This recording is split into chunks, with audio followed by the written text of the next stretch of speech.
Hello everyone. So today's topic of discussion is the millets. हम लोग agriculture में दो टॉपिक्स डिस्कस करने वाले हैं। आज हम लोग मिलेट्स डिस्कस करेंगे और कल एक वीडियो आएगा ऑन क्लाइमेट स्मार्ट एग्रीकल्चर। ठीक है, तो ये दोनों ही टॉपिक्स हम लोग कॉम्प्रिहेंसिवली कवर करेंगे। एग्रीकल्चर के टॉपिक्स में there is nothing much to understand, but it is important कि आपके पास नोट्स बने रहें टॉपिक्स के, क्योंकि हर साल GS3 में 50 मार्क्स का क्वेश्चन आता है from the topic of agriculture. तो ये दोनों टॉपिक्स इंपॉर्टेंट है। आज हम लोग मिलेट्स को अच्छे से कवर करते हैं।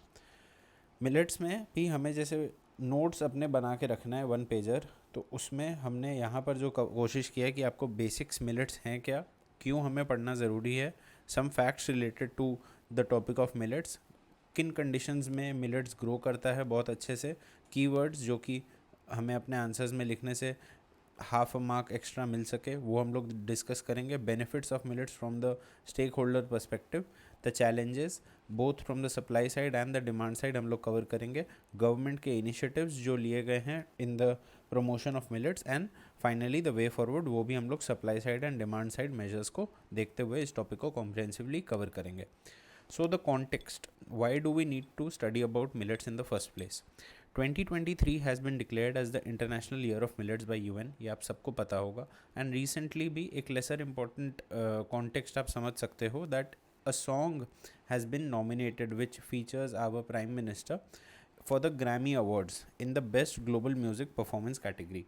वो हमारे लिए उतना इम्पोर्टेंट नहीं है एग्ज़ाम में लिखने को। हमें अगर एग्ज़ाम में लिखना है तो हमारे लिए कॉन्टेक्स्ट यही रहेगा कि 2023 is the international year of millets. हो सकता है ये आपको नेक्स्ट ईयर क्वेश्चन पूछा जाए, और अगर आप लोग में से कोई 69th BPSC मेंस के लिए प्रिपेयर कर रहे हो जो कि दिसंबर में होने वाला है, तो वहाँ पर भी ये टॉपिक पूछा जा सकता है from the topic of agriculture. ठीक है, तो हमें कॉन्टेक्स्ट समझ में आ गया कि 2023 is the international year of millets, UN ने डिक्लेयर किया। बहुत सालों से चला आ रहा है और ये topic at least till the next year important है। तो हमें क्यों जानना है इसके बारे में, इसका जो मेन फीचर्स है ना वो आप समझ लो पहले तो, कि मिलेट्स होते क्या हैं। Millets are the coarse grains or the nutri cereals that can grow in poor soil conditions, harsh weather conditions and have very little water requirements. तो पुअर सॉइल कंडीशंस में जब ये ग्रो कर सकते हैं तो हमें वहाँ पर फर्टिलाइज़र्स डालने की ज़रूरत कम पड़ेगी, तो फार्मर का जो कॉस्ट है वो कम जाएगा। ठीक है, हार्श वेदर कंडीशन से हमारा क्या मतलब है कि जब भी क्लाइमेट चेंज की वजह से मानसून इम्पैक्ट हो रहा है, हमारा agriculture more than 50% is rain fade, तो हार्श वेदर कंडीशंस में भी अगर कोई क्रॉप ग्रो कर पाए तो वो हमारे लिए अच्छा है। लो वाटर रिक्वायरमेंट, लो वाटर रिक्वायरमेंट जैसे कि हमने वाटर क्राइसिस वाले टॉपिक में पढ़ा था, that to grow 1 kg of rice we need 3000 litres of water. ठीक है, और वहीं पे अगर आपको उसका एक ऑल्टरनेटिव मिल रहा है which has low water requirement, so it is very good for our water table. हमारा जो भी वाटर क्राइसिस का प्रॉब्लम है उसके लिए अच्छा है, ग्राउंड वाटर उतना एक्सट्रैक्ट नहीं करना पड़ेगा। तो ये पुअर सॉइल कंडीशंस में, हार्श वेदर कंडीशंस में लो वाटर रिक्वायरमेंट के साथ ग्रो कर सकता है। ये हमारे पूरे इन्वायरमेंट के लिए और फार्मर के लिए अच्छा है। एग्जाम्पल्स के तौर पे अगर हम लोग याद रखना चाहें तो ज्वार, बाजरा, रागी, प्रैक्टिकली जो एग्जाम्पल्स हमें याद आना चाहिए मिलेट्स होते क्या हैं, तो ज्वार, बाजरा, रागी एंड इस तरीके के और भी बहुत सारे फूड क्रॉप्स हैं, उन सबको हम लोग मिलेट्स बोलते हैं। तो कॉन्टेक्स्ट समझ गया हम लोग, उस कॉन्टेक्स्ट हमें समझ में आ गया एंड बेसिक्स भी हमें समझ में आ गया। इंपॉर्टेंट पॉइंट जो हैं वो अब इसके बाद स्टार्ट होंगे। ठीक है, कि हमें कुछ फैक्ट्स पता होने चाहिए अबाउट मिलेट्स। अब ये फैक्ट्स आपको हो सकता है प्रीलिम्स में स्टेटमेंट बेस्ड आ जाए, या फिर आपको अपने आंसर्स मेंस में लिखते हुए भी इनका यूज़ करना पड़ जाए। तो ग्लोबल प्रोडक्शन के मामले में India is the world leader in the production of millets. India followed by Niger and then China. तो इंडिया में 41% ऑफ द ग्लोबल प्रोडक्शन हो रहा है, so which is a huge number. और बाकी आप देखो, नाइजर में 11%, चाइना में 8%, तो हम लोग बाकी जो सेकंड एंड थर्ड रैंक पे उनसे भी काफ़ी ज़्यादा आगे हैं in terms of global production. Domestic production में Rajasthan is the national leader, then UP and then Haryana. Rajasthan का 39%, ऑलमोस्ट 40% कॉन्ट्रीब्यूशन है, यूपी का ऑलमोस्ट 20% कॉन्ट्रीब्यूशन है, एंड हरियाणा का 11% कॉन्ट्रीब्यूशन है डोमेस्टिक प्रोडक्शन में। ये भी हो गया। अब थर्ड चीज़ जो हमें समझना है कि कौन से क्रॉप उगाए जाते हैं मेजरली जब हम लोग मिलेट्स की बात करते हैं, तो बाजरा, ज्वार एंड रागी। हम लोग ये समझेंगे कि इन्हें क्यों ज़्यादा उगाया जाता है, बिकॉज इन पे ही MSP मिल रहा होता है to the farmers, and therefore the farmers are motivated कि हमें ये क्रॉप उगाना है, क्योंकि गवर्नमेंट हमें एक प्राइस का श्योरिटी दे रही है थ्रू दी MSP की इतने प्राइस में प्रोक्योरमेंट हो जाएगा। तो ज्वार, बाजरा एंड रागी ये क्रॉप ज़्यादा उगाए जाते हैं, जिसका रैंक है bajra first, jowar second and ragi third. तो ये फैक्ट्स आप याद रखने की कोशिश करो, प्रीलिम्स के स्टेटमेंट्स में भी आ सकता है। And to write your mains answers, to substantiate your arguments, you need to back it up with facts. अच्छा अब ये क्लाइमेटिक कंडीशंस भी वैसे ही जैसे प्रीलिम्स के लिए भी पूछा जा सकता है आपसे और मेंस में भी पूछा जा सकता है, क्योंकि मेंस में जब भी क्वेश्चन आता है तो there are 2-3 sub parts to the question and एक सब पार्ट ये हो सकता है कि क्लाइमेटिक कंडीशंस को डिटेल में बताओ कि कौन से क्लाइमेटिक कंडीशंस में मिलेट्स बेटर ग्रो करता है। तो mainly it is a kharif crop, monsoon season में ही ग्रो होता है mainly, but temperature, rain and soil conditions को समझने के लिए हम लोग को ये याद रखना पड़ेगा that the temperature condition is 27 to 32 degree centigrade, the rainfall is 50 to 100 centimetres and soil अगर आपका इन्फीरियर एलुवियल या लोमी कैटेगरी का भी है तो वहाँ पर भी ये बहुत अच्छे से ग्रो करते हैं। तो हमने जो ऊपर पढ़ा कि poor soil conditions, harsh weather conditions में ग्रो कर सकता है, कम वाटर रिक्वायरमेंट के साथ ग्रो कर सकता है, उस चीज़ को बैक कैसे कर सकते हैं हम लोग, जब हम लोग क्लाइमेटिक कंडीशंस को एकदम अच्छे से याद रखेंगे कि टेम्परेचर का रिक्वायरमेंट इतना है, रेनफॉल का रिक्वायरमेंट इतना है और सॉइल टाइप ये रिक्वायर्ड है। ठीक है, तो हम लोगों ने अभी तक ये समझ लिया कि क्यों हमें पढ़ना ज़रूरी है, मिलेट्स होते क्या हैं, मेन कुछ एग्जांपल्स याद कर लिए, ज्वार, बाजरा, रागी के फॉर्म में, फैक्ट्स याद कर लिए, global production, domestic production and temperature conditions को समझ लिया। अब जो कीवर्ड्स हमें लिखने पड़ेंगे अपने आंसर्स को इम्प्रूव करने के लिए, यहाँ पर मैंने सारा कीवर्ड्स एक जगह पे कंपाइल कर दिया है, बट आपको इन सारे कीवर्ड्स को अलग अलग जगह पे यूज़ करना है। कुछ आप अपने बॉडी में यूज़ करो, कुछ इंट्रोडक्शन में यूज़ करो, कुछ कंक्लूजन में यूज़ करो। हम लोग एक बार में, ये बहुत सिंपल कीवर्ड्स हैं, 1 मिनट में इसको समझ लेंगे। फेमाइन रिजर्व्स बोला जाता है टू द मिलेट्स क्योंकि बहुत कम टाइम में ग्रो करते हैं, बहुत लॉन्ग टाइम के लिए लास्ट करते हैं, एंड इवन इफ़ सूखा पड़ गया है एंड क्रॉप प्रोडक्शन बहुत ज़्यादा डिक्लाइन कर गया है, तब भी मिलेट प्रोडक्शन जो है वो आप कर सकते हो। और इस वजह से जब फेमाइन लाइक कंडीशंस भी है ना, तो भी आपके पास रिजर्व्स बने रहेंगे in the form of millets, इसीलिए इन्हें फेमाइन रिजर्व्स कहा जाता है। उसके बाद wonder grain of the world and next super food, ये इनके क्वालिटीज़ को हम लोग दर्शा रहे हैं that it is the wonder grain, क्योंकि ये इसके ग्रोइंग कंडीशंस ऐसे हैं, प्लस इसमें इतना ज़्यादा न्यूट्रिशनल बेनिफिट्स है, तो इसे अब हम लोग प्रमोट करने के लिए obviously we are calling it as the wonder grain of the world. Next super food बोला जाता है इसे, ये वही है, आप इन दोनों में से wonder grain of the world better keyword रहेगा to write in the exams. Next super food भी इसीलिए बोला जाता है बिकॉज इसका ग्लाइसीमिक इंडेक्स काफ़ी कम है, प्रोटीन फाइबर के जो प्रॉपर्टीज़ हैं इसमें बहुत ज़्यादा है, सो it is very good for the health of the consumer. वो हम लोग आगे पढ़ेंगे भी, यहाँ पर बेनिफिट्स ऑफ द कंज्यूमर्स है, बट इसे सुपर फूड इसीलिए कहा जाता है बिकॉज इसके हेल्थ बेनिफिट्स बहुत ज़्यादा हैं। And finally it is an enabler of sustainable farming. Sustainable farming क्यों? क्योंकि आपको वाटर कम लगा, आपको फर्टिलाइज़र कम डालना पड़ा, आपको रेनफॉल रिक्वायरमेंट्स कम है, तो आप इजीली ग्रो कर सकते हो, छोटे फार्मर्स भी ग्रो कर सकते हैं, and therefore it is an enabler of sustainable farming and it will help in the doubling the farmers income, जो कि हमारे गवर्नमेंट का गोल भी है। एंड ऑब्वियसली श्री अन्न ये बजट में हमारे जो फाइनेंस मिनिस्टर हैं उन्होंने इसे श्री अन्न के नाम से भी कहा था, that she was referring to millets as Shri Anna, वही है, सबको इसके प्रॉपर्टीज़ को प्रमोट कर रहे हैं एंड उसके लिए अलग अलग कीवर्ड्स यूज़ कर रहे हैं। आपको जो भी कीवर्ड याद रहे, wonder grain of the world, next super food, Shri अन्न, आप उसे यूज़ करो, फेमाइन रिजर्व्स का कीवर्ड यूज़ करो टू शो दैट बहुत सारे डिफ़िकल्ट कंडीशंस में ग्रो होने के बाद भी ये एक काफ़ी अच्छा चॉइस बन के आता है to the consumers because of the health benefits that it provides. ठीक है, तो ये कीवर्ड्स हैं, एक जगह पे लिखा हुआ है, पर आपको समझना है कि कुछ इंट्रोडक्शन में यूज़ करना है, कुछ बॉडी में, कुछ कंक्लूजन में। ठीक है, अब जो मेन हमारा एनालिसिस पोर्शन है वो ये होता है दैट बेनिफिट्स क्या हैं और चैलेंजेस क्या हैं।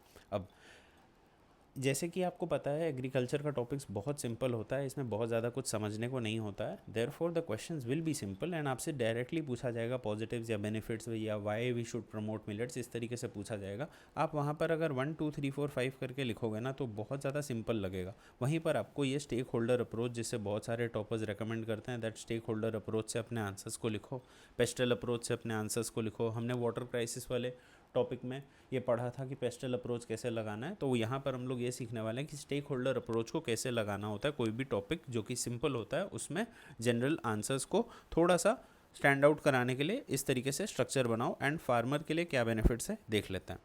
It can grow in 60 to 70 days and it can sustain for a year. तो यहीं पर जब हमने बोला ना फेमाइन रिजर्व्स है, तो वो फेमाइन रिजर्व्स क्यों हैं, उससे सब्सटेंशिएट करने के लिए आप ये पॉइंट लिखो। Secondly, it will provide them a stable source of income, क्योंकि अगर वेदर कंडीशंस ख़राब भी हैं, अगर पानी नहीं भी है, सॉइल कंडीशंस भी ख़राब है, तब भी आपको एक स्टेबल सोर्स ऑफ इनकम कौन दे सकता है, मिलेट्स दे सकते हैं। इसीलिए farmers will be motivated to grow this crop. It is not resource intensive and it has a growing market. तो आप जब ये रिसोर्स इंटेंसिव नहीं है तो आपका क्या हो गया, आपका कॉस्ट जो है वो कम गया।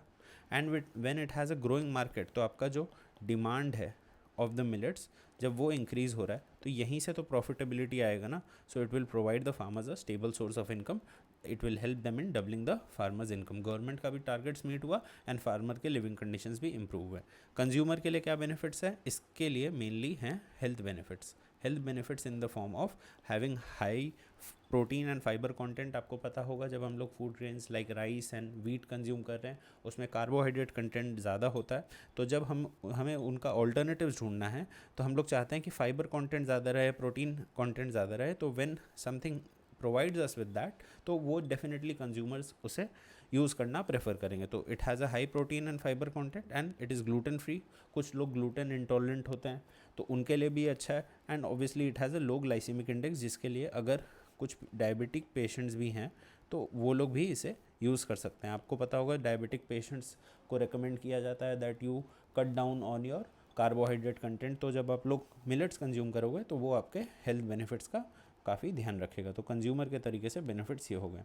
अब इन्वायरमेंट वाला पॉइंट इसलिए इंपॉर्टेंट हो जाता है बिकॉज एग्रीकल्चर के वजह से I think close to 18% greenhouse gas emissions होते हैं। बहुत हमने उस समय पहले भी पढ़ा दैट 90% ग्राउंड वाटर एक्सट्रैक्शन होता है।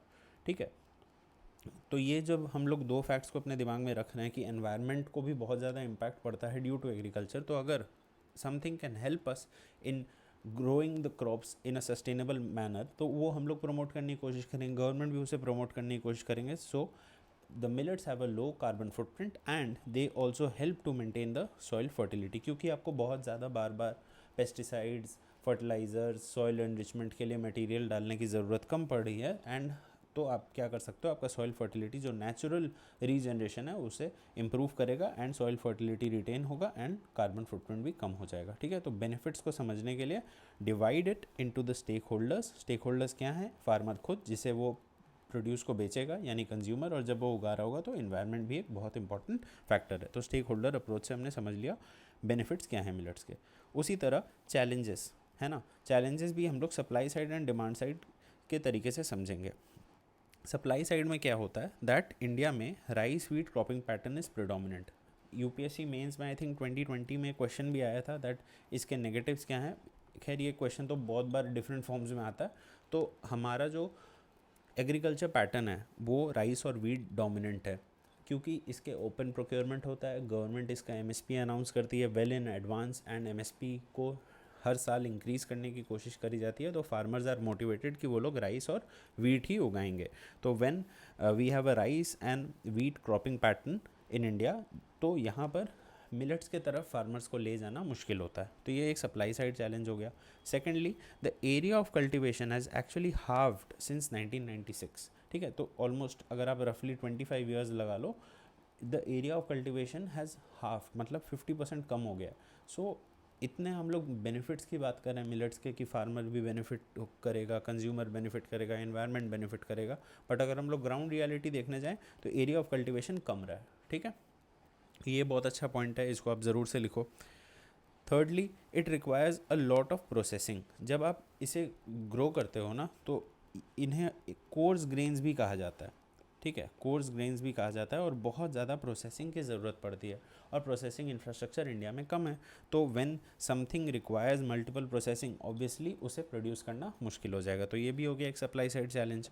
एंड फाइनली, एमएसपी सिर्फ 3 क्रॉप्स के लिए अनाउंस किया जाता है in the millets category, jowar, bajra and ragi. हमने देखा भी कि यही क्रॉप ज़्यादा उगाए जाते हैं। क्यों उगाए जाते हैं? बिकॉज इस पे एमएसपी मिल रहा होता है। ठीक है, सप्लाई साइड मेजर्स में ये आप सप्लाई साइड चैलेंजेस में ये चारों पॉइंट्स, आप इसमें से 2 पॉइंट्स भी एटलीस्ट याद रखने की कोशिश करो एंड डिमांड साइड से भी 2 पॉइंट्स उठा लेंगे हम लोग, हमारे चैलेंजेस चैलेंजेस हो जाएंगे. इट इज़ इंपॉर्टेंट कि हम लोग स्ट्रक्चर मेंटेन करें supply side and demand side वाला. डिमांड साइड चैलेंजेस 2-3 देख लेते हैं.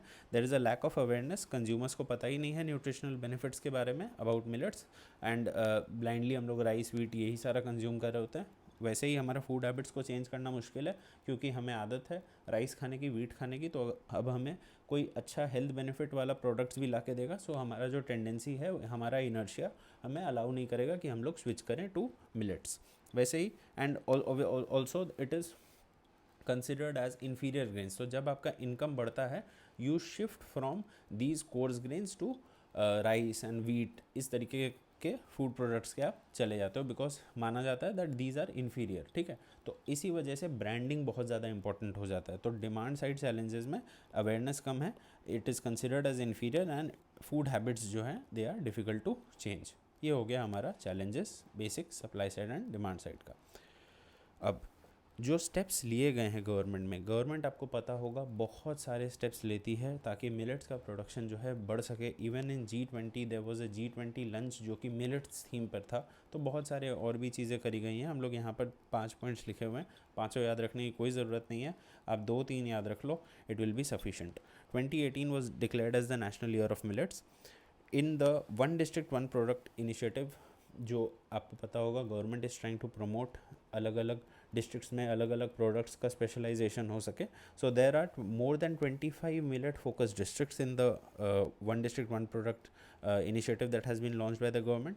A millets experience center has been launched by the National Agricultural Cooperative Marketing Federation of India. ठीक है, तो इसने भी एक मिलेट्स एक्सपीरियंस सेंटर लॉन्च किया ताकि अवेयरनेस बढ़ सके, कंज्यूमर्स को पता चल सके अबाउट द हेल्थ बेनिफिट्स, है ना.